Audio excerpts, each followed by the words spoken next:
got special tools and all that. That was one thing my dad always told me, and he would get fussed at us for, you know, getting his, what was it, 13 millimeter socket set out, or 1/2 inch, or whatever that was, to work on our bikes and for our little projects. And he was like, put my tools back, put my tools back. And I'm like, well, does it matter? You got all these other tools. Now I understand. When you got the right tools, man, you can, and a little bit of experience, a little bit of wisdom, oh yeah, you can make some stuff happen. These will not look anything near the same feet.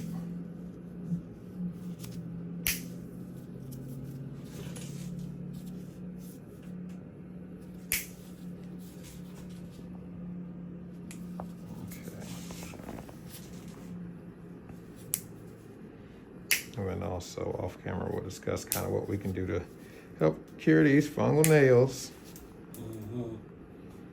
Now it takes a little while for them to grow out once we treat them, but so you won't probably get this summer, but next summer you can be out there with your Unk sandals on if you want to.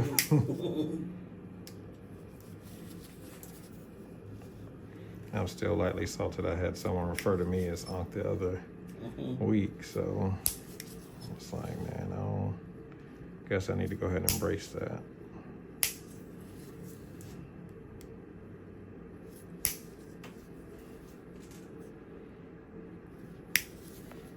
These trimmed up.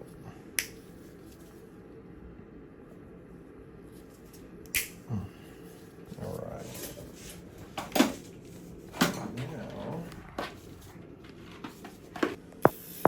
it's not all the way.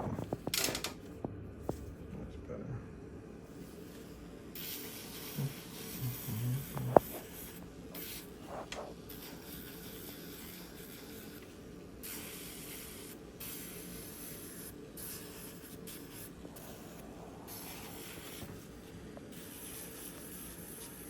This to me is about the most satisfying part of it too, because the nails have all these like little creases and wrinkles in them and lines in them. Just to be able to smooth all that out, it looks like a whole new Nail again. Some folks even come to me requesting treatment for the fungal nails. I'm like, by the time I smooth this out, it doesn't even look like the same nail.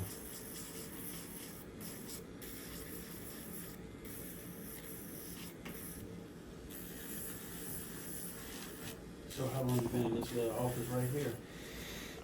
Been here since May of 23. Okay. Nice little spot. Appreciate it. Yeah. Thank you, kindly. I guess I like it because of the older little homes over here I'm looking at. Yeah, it's not a lot of those new construction cookie cutter ones that they throw up that all look exactly alike.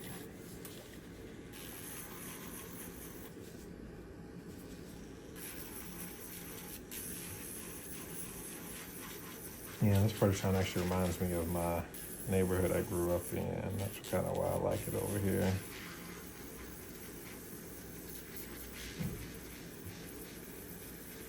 And the view, yeah, you can't beat the view.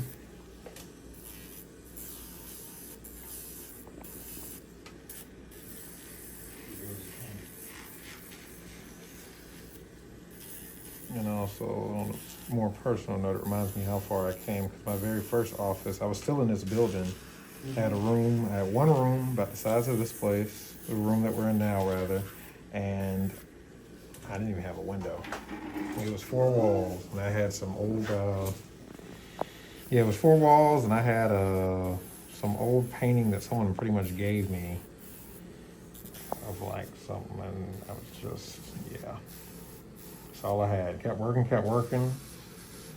Word spread. Next thing I knew, we were able to move and then move again in here. That's cool.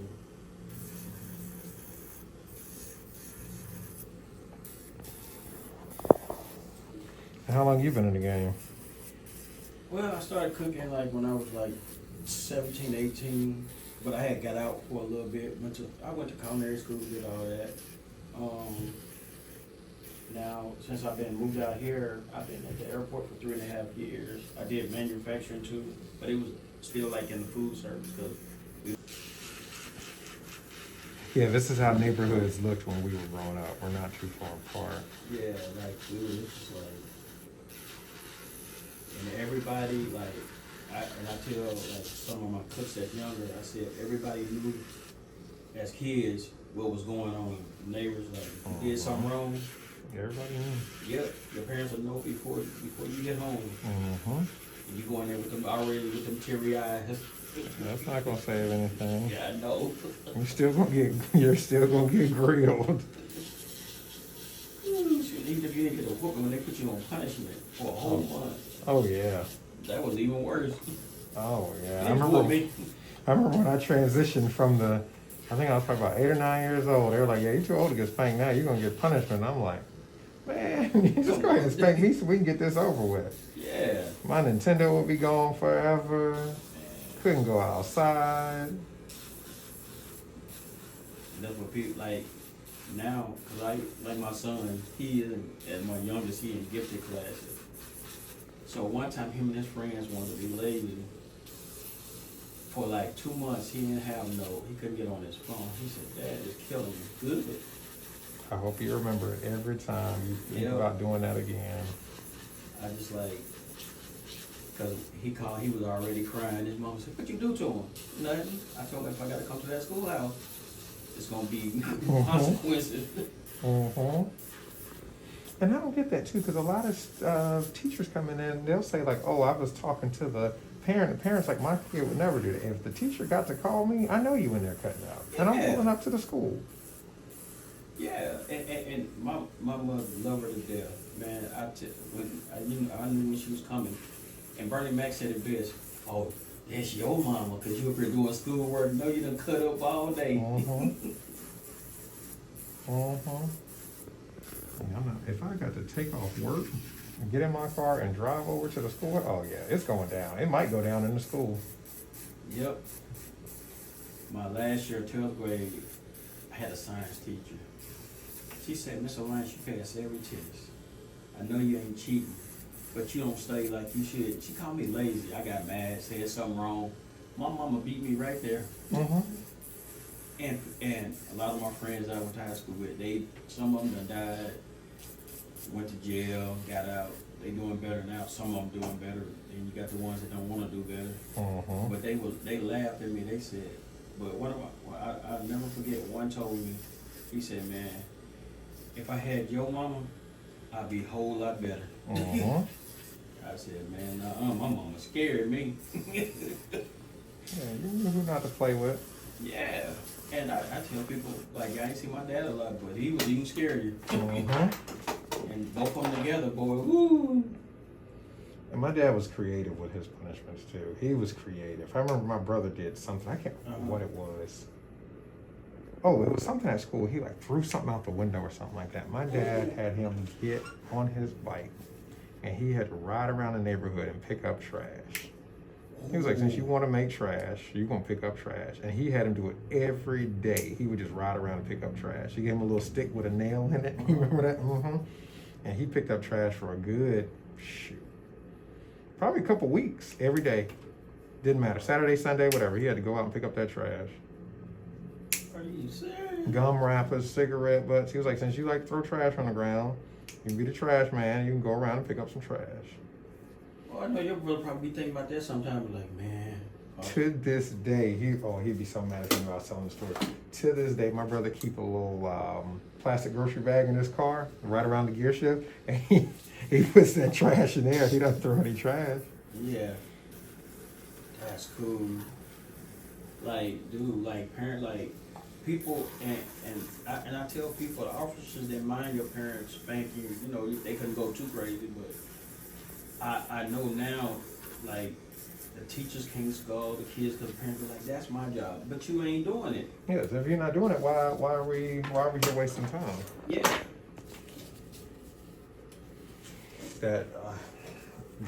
I'm so glad. My dream job, if you will, were to be a teacher, and I even taught residents at back in the day before I kind of started doing this more full time. Mm-hmm. And the amount of folks you can't tell anything, it's never their fault. Mm-hmm. Well, it's always an explanation. Yeah. I understand why so many students are frustrated. Yeah. I couldn't be a teacher nowadays because these kids, they done got crazy. Because, like, you know, you can't scold them or nothing. Like, I had a minister for a math teacher in 8th grade. And I never forget, me and my friends was acting fool. We all had to put our hands on the table, had paddles with a hole in it. Ooh, yep. I remember those days. I was the last of that generation that got paddled at school. I tell you, I couldn't cry at the moment. But as soon as I got out that room, went to the bathroom, I cried like a baby. and I couldn't hardly sit down. And I said, that was an error. They could say what they want to. That was the greatest error for me. Here, come over this way. And it was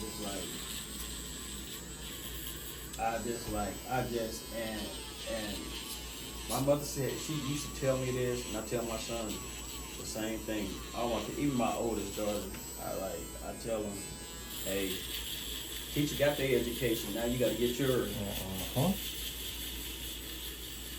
The old headmaster at my school was a minister as well, but he was also a D1 tennis player. And when I tell you he could swing that paddle,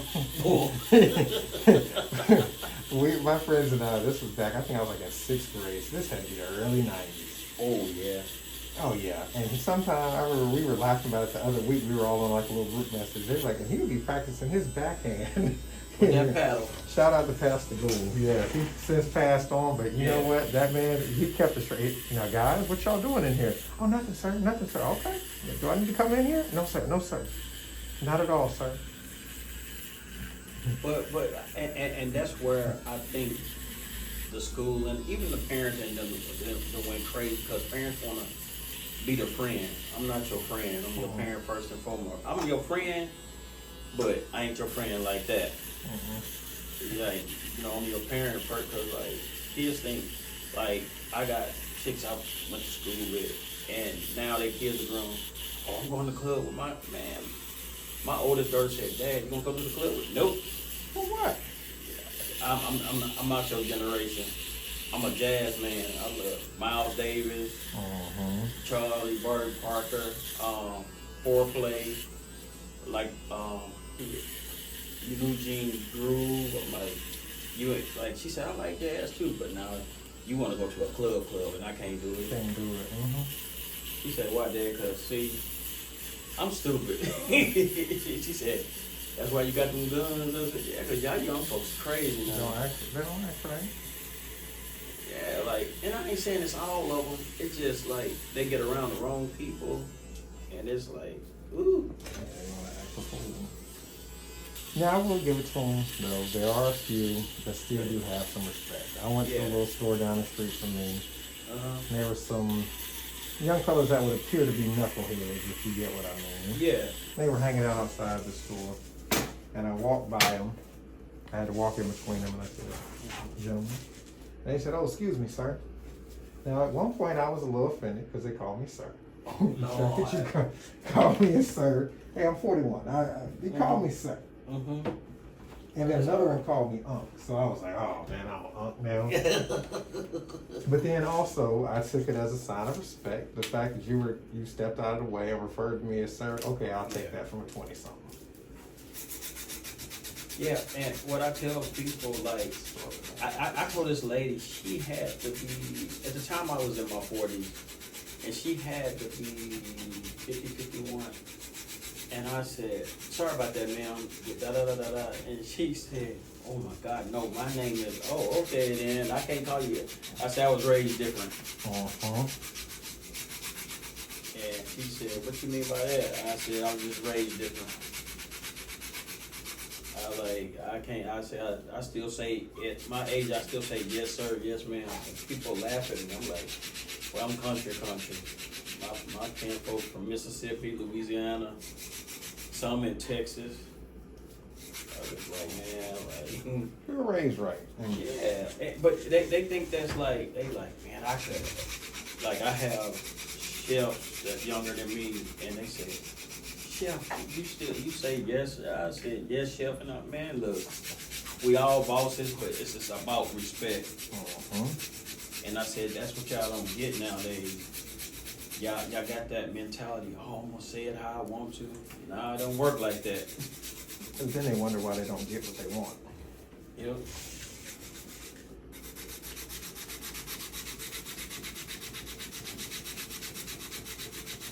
Well, it's not about kowtowing people, but it's about showing them that level of respect, insisting that they show you that level of respect, Yeah. and you're able to get some things done.